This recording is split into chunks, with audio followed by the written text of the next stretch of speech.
Good morning. So, your marriage is a laughing matter. Typically, what brings people into my office is when there's danger. Things are not going well. And yes, they have to learn to take care of things when things go south. But where I want them to live the rest of their life is when it's safe.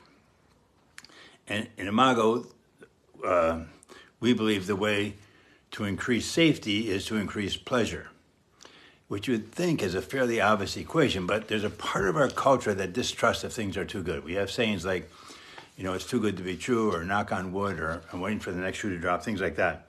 And we're saying, no, the more nice things you do for your partner, the safer it becomes.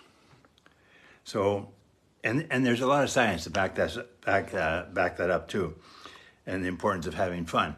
And so Harville, in this chapter, is encouraging couples to lighten up.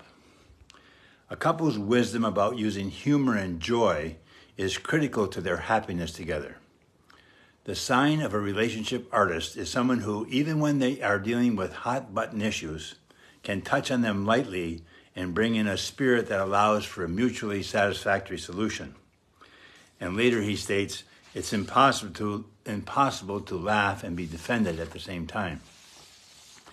So his contention is that if, think about this, if you have struggles in your relationship, it's likely because A, you expect your partner to know what you feel, want, and need without ever telling them, and or assuming you know how your partner feels and what they want without ever asking them. Assuming your partner can read your mind or attempting to read theirs is as toxic as negativity. What you're ultimately communicating to your partner is, you exist to meet my needs. But if mind reading, expecting, and assuming are not the things to do, what should we do? His answer, ask. And now think about it. Since everyone feels loved in different ways, here's a little exercise for you that you can try, where you actually ask your partner to let you know how you can best show them your love. All right? And it's called the caring behaviors exercise. It's a good one. So you each make 2 lists. On the first list, write down the things that your partner does for you right now that you like, that makes you feel loved, cared for, connected. Then go back, say in the last month for a while. Then go back to when you first fell in love. And were the things that your partner did for you then that made you feel loved and cared for, but they might not be doing them now. And then he says, if you have behaviors you want from your partner but have kept secret, here's a chance to let them know about that too. So he says, jot everything down, then exchange lists. The caring behavior exercise lets you know for sure what works for your partner. They gave you the list, and they now know what works for you. Then he goes on and he concludes, some of the behaviors which each of you asked for are going to feel easy to do. Some may not.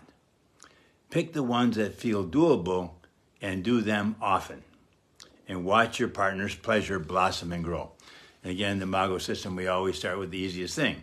Start there and then grow. But you have a list of things that your partner's told you they like, when you give them a kiss, say good morning, bring them flowers, bring them a coffee, whatever it is.